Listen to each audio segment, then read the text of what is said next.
வந்து ஆரம்பிக்கும் போது அண்ணன் விசில் ஊதிச்சு, எங்க ப்ரொஃபசர் சங்கு ஊதிட்டார். ப்ரொஃபசர்லாம் இனிமேல் எந்த மேடையிலையும் தப்பிக்க முடியாது. எங்க அண்ணன் எடப்பாடி இங்க ஒரு குண்டு பல்பு, சுவிட்ச் போட்டாதான் பல்பு எரியும்.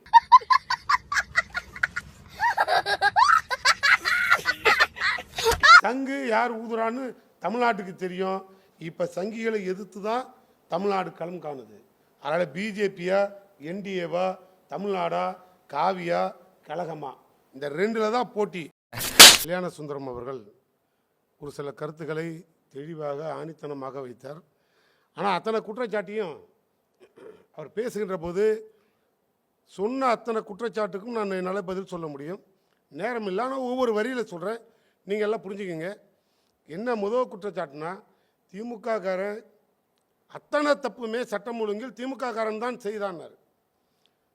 அவருக்கு நல்லா தெரியும். கடைசியாக அவரே சொல்லிட்டார், அதிமுக காரன் தப்பு செஞ்சா எடப்பாடி அவர்கள் நடவடிக்கை எடுத்து அவனை நீக்கிடுவார்னார். அது மட்டும் எப்படி? திமுக காரன் 1 கோடி பேர் இருக்கான், அதிமுக காரன் 1 கோடி பேர் இருப்பான். 1 கோடி பேருக்கும் நீங்கள் நானும் லைட்டு போட்டு பக்கத்தில் உட்காந்து வேடிக்கை பார்க்க முடியாது.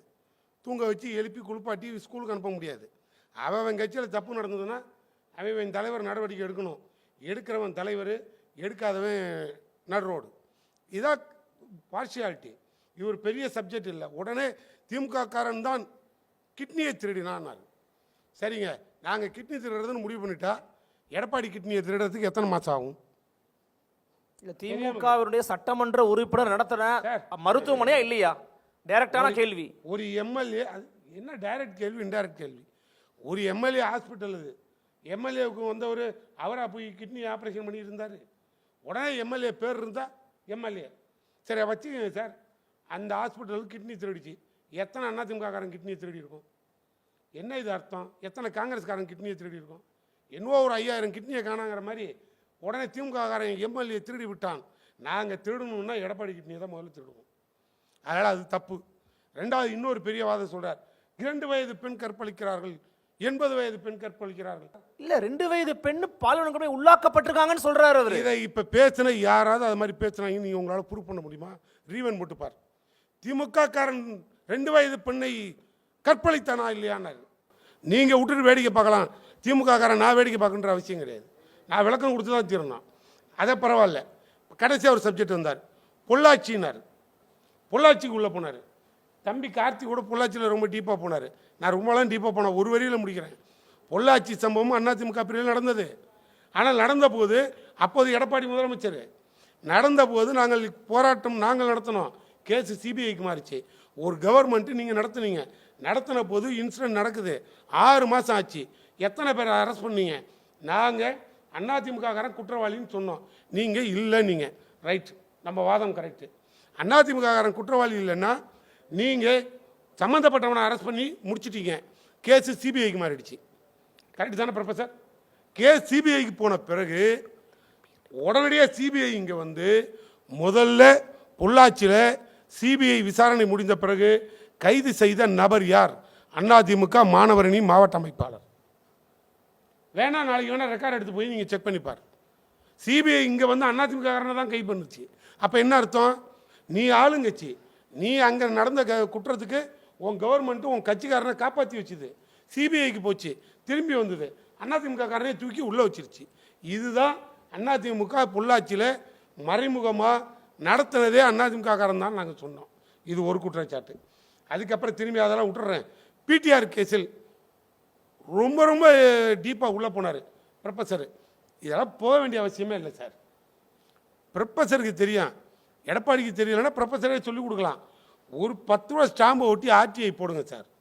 போட்டு ஏன் பிடிஆர் தான் ஓப்பனில் சொன்னார்ல, உங்களால் இந்த கவர்மெண்ட்டில் ஒரு மோடியை கையில் வச்சுக்கிட்டு அமித்ஷாவை கையில் வச்சுக்கிட்டு ஒரு 2 மந்திரி மேலே ஒரு ஊழல் குற்றச்சாட்டை ஏன் நிரூபிக்க முடியல? ஒரு ஆர்டிஐ போட்டு ஏன் நிரூபிக்க முடியல? என்ன நீங்கள் எதிர்கட்சி சும்மா வந்து மைக் அடிச்சிருச்சுன்னு வாய் கிழியே பேசிட்டு ஓடுறது முக்கியம் இல்லை. நாங்கள் தெளிவாக தானே சொல்கிறோம். நீ போடுங்க ஆட்சியை, முடிஞ்சால் தூக்கி உள்ளே வைங்க. நாங்கள் வேணான்னு சொல்லுங்க. நாங்கள் தெளிவாக இருக்கோம். நீ அதையே செய்ய தவறியது உங்கள் தப்பு. இல்லை கடைசியில் இவர் சொன்னார் சார். கடைசியாக திரும்பி அவர் இன்னொரு கருத்துக்கு வந்தார்.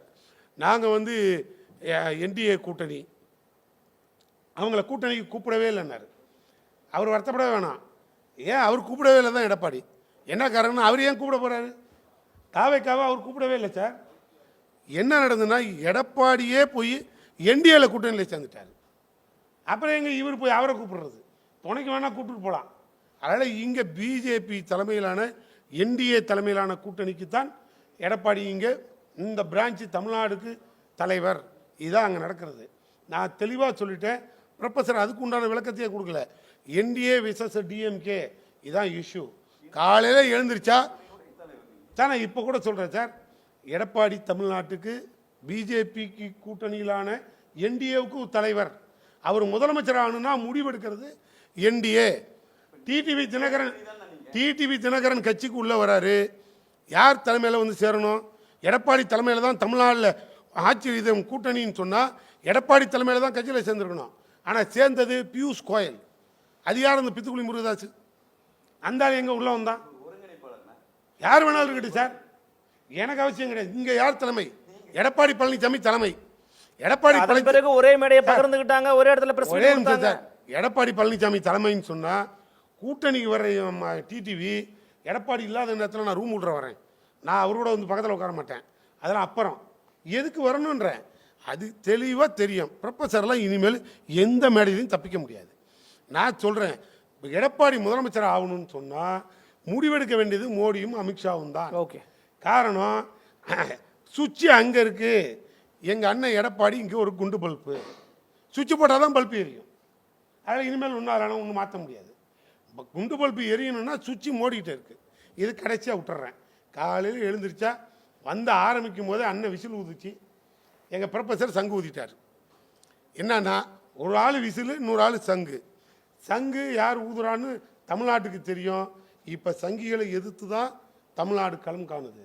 அதனால் பிஜேபியா, என்டிஏவா, தமிழ்நாடா, காவியா, கழகமா, இந்த ரெண்டில் தான் போட்டி.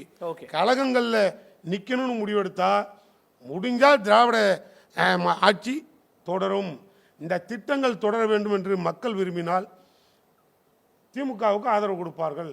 இல்லையா இந்த அத்தனை திட்டமும் முற்றுப்புள்ளி வைக்கணும்னா முடிவை மக்களிடத்தில் நான் விட்டு விடுவேன். வேறு எதுவும் பேச விரும்பவில்லை.